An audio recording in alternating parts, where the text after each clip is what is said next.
Printemps barbare, en fait, printemps parce que c'est synonyme de jeunesse et barbare, c'est parce que, en fait, ce mot a deux définitions. Il y a deux manières de voir ce mot, en fait. Barbare, pour certains, est synonyme de violence et de brutalité, alors que pour d'autres, c'est la simple expression de la différence. Et donc, c'est un peu comment la jeunesse est vue et comment elle voit.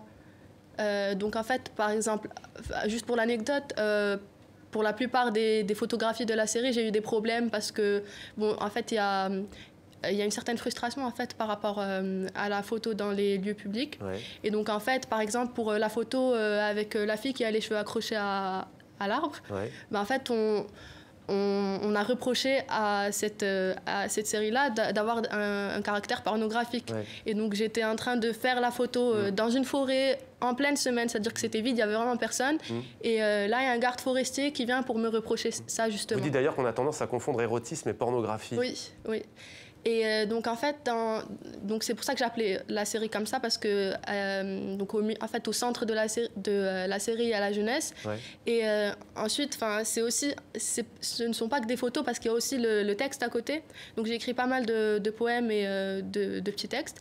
Et donc en fait, c'est à travers cette série, en fait, c'est la reconnaissance de la morale, de l'éthique comme quelque chose de contingent, parce que c'est comme ça peut ne pas être, et c'est juste la création originelle étant tellement peu comprise, on essaie de mettre la culture sur un piédestal et d'établir une vérité temporelle, alors qu'au final ce qui est véritable et absolu, c'est la nature, donc la confusion.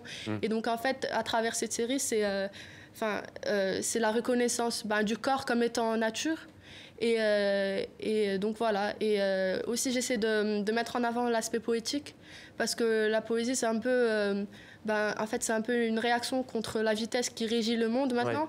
Ouais. Et au sens littéral, c'est prendre le temps de former des mots, des phrases, mais au sens plus large, c'est aussi associer différents éléments pour l'exploration de la subjectivité.